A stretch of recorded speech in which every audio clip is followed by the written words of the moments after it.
بسم اللہ الرحمن الرحیم۔ السلام علیکم۔ گجرات شہر کے حوالے سے ایک اہم سیاسی ڈیولپمنٹ ہوئی ہے۔ گزشتہ 3 سال سے پی ٹی آئی اور مسلم لیگ کاف کے رہنماؤں کے درمیان ایک سرد جنگ جاری تھی، جو اب کچھ ملاقاتوں کے بعد یہ سرد جنگ ختم ہو گئی ہے۔ Let's come and join us as we are committed to lifelong learning in a caring environment. State-of-the-art building.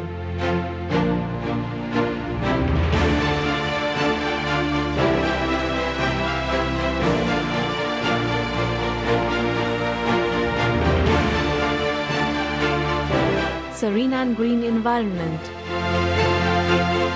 Up-to-date laboratories and a library to drown into the realm of knowledge. Join us as we build community by honoring all the traditions of world and religion. Let's come to achieve the excellence together.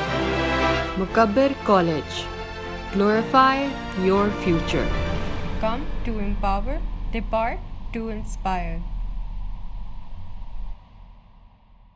گزشتہ دنوں میں M P اے چودھری سلیم سرور جوڑا اور وفاقی وزیر چودھری مونس علی کے درمیان کچھ ملاقاتیں ہوئی ہیں، جس کے بعد مل کر چلنے کا فیصلہ کیا ہے۔ یہ بڑی اہم ڈیولپمنٹ ہے اور گجرات کے حوالے سے خوش آئند بھی ہے۔ اس کھینچا تانی کی وجہ سے گجرات کے شہریوں نے کافی سفر کیا ہے، کافی متاثر ہوئے ہیں، اور اس کی وجہ سے کئی ڈیولپمنٹ پروجیکٹس رکے رہے اور اب تک لٹکے ہوئے ہیں۔ اگر نمایاں بات کی جائے تو عزیز بھٹی شہید ہاسپٹل میں ایم آر آئی مشین کی انسٹالیشن تھی، جو کریڈٹ کی دوڑ میں دونوں پارٹیوں نے اس انداز سے اس کو کریڈٹ لینے کی کوشش کی کہ اب وہ معاملہ 3 سال سے لٹکا ہوا ہے اور ایم آر آئی مشین سے محروم ہے عزیز بھٹی شہید ہاسپٹل۔ ایک اور مسئلہ ریلوے اسٹیشن کے پار آبادی کا ہے، جو 40,000 سے زائد آبادی ہے۔ انہیں ریلوے اسٹیشن کراس پہلے تو وہ کر لیا کرتے تھے، پھر بعد میں ریلوے نے وہاں دیوار کھڑی کر دی۔ تو اس 40,000 آبادی کے لیے پچھلی حکومت کی آخری دنوں میں ایک پروجیکٹ منظور ہوا کہ 2 فٹ برج بنیں گے۔ اس کے فنڈز بھی آ گئے، لیکن این او سی نہیں ملا ریلوے سے۔ تو جب یہ حکومت آئی، پی ٹی آئی کی حکومت 3 سال پہلے، تو دونوں پارٹیوں نے کلیم کیا کہ ہم نے این او سی لے لیا ہے، لیکن 2-2.5 سال ہو گئے ہیں، وہاں فٹ برج نہیں بن سکے اور یہ معاملہ ابھی تک لٹکا ہوا ہے۔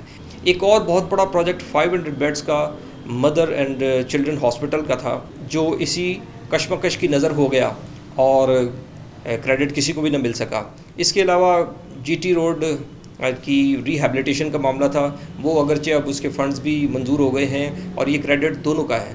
تو یہ اس پہ پالیٹکس میں آپ کریڈٹ لینے کے چکر میں عوام کو سفر کرتے ہیں، یہ کولیشن میں بہت بڑا مسئلہ ہوتا ہے اور اس کو ریزالو ہونا چاہیے۔ اور پالیٹکس ہے ہی نیگوشیشن کا نام، آپ بات چیت کے ذریعے لوگوں کے مسائل حل کرتے ہیں، اور کولیشن میں دوسروں کو پولیٹیکل سپیس دینا ہوتی ہے۔ آپ مونوپلائز نہیں کر سکتے سارے اختیارات، آپ نے اپنے حصے کا کام کرنا ہوتا ہے اور دوسرے آپ کے کولیشن پارٹنر نے اپنے حصے کا کام کرنا ہوتا ہے۔ لیکن ایسا نہیں ہو سکا 3 سال میں۔ اگر 3 سال بعد اب برف پگھلی ہے اور اس سرد جنگ کا خاتمہ ہو گیا ہے، تو ہمارے لیے یہ بڑی بلیسنگ ہوگی، لیکن بلیسنگ اسی صورت میں ہوگی کہ اگر سرکاری اداروں میں اور سرکاری محکموں کے اندر عوام کو ریلیف ملے گا۔ خاص طور پر ڈیولپمنٹ کے کام ہیں جو رکے ہوئے ہیں، وہ سارے ہوں۔ آپ تختیاں لگائیں، دونوں لگائیں، آپ فیتے کاٹیں اور دونوں کریڈٹ لیں، لیکن عوام کے مسائل حل ہونے چاہیے۔ جو بڑے بڑے مسائل ہیں ہمارے، ان میں یہ 3 کام بھی ہیں جو فوری طور پر آپ دونوں کی تختی وہاں لگے اور عوام اس سے خوش ہوں گے۔ عوام کو تختیوں سے غرض نہیں ہے، عوام کو کریڈٹ سے غرض نہیں ہے، عوام کے مسائل حل ہونے چاہیے۔ تو جو آپ کے پاس آتا ہے، جس کی گلی خراب ہے، جس کے ہاں گندا پانی کھڑا ہے، جس کے ہاں کچرے کا مسئلہ ہے، اسے آپ کے کریڈٹ سے کوئی غرض نہیں ہے۔ تو یہ بہت اہم پیش رفت ہے، اچھی ڈیولپمنٹ ہے، خوش آئند ہے۔ شہری توقع کر رہے ہیں کہ اس سے گجرات کے جو 3 سال سے مسائل کے انبار بنے ہوئے ہیں، وہ مسائل ٹھیک ہوں گے اور سرکاری محکموں میں انہیں ریلیف ملے گا، ان کی آواز سنی جائے گی۔ اب یہ کوئی نہیں ہوگا کہ یہ ایم پی اے کا بندہ ہے یا یہ کوٹھی سے چودھری برادران کا بندہ ہے۔ تو امید کرتے ہیں کہ اس سے حالات بہتر ہوں گے، خاص طور پر گجرات شہر میں بہت بہتری آئے گی۔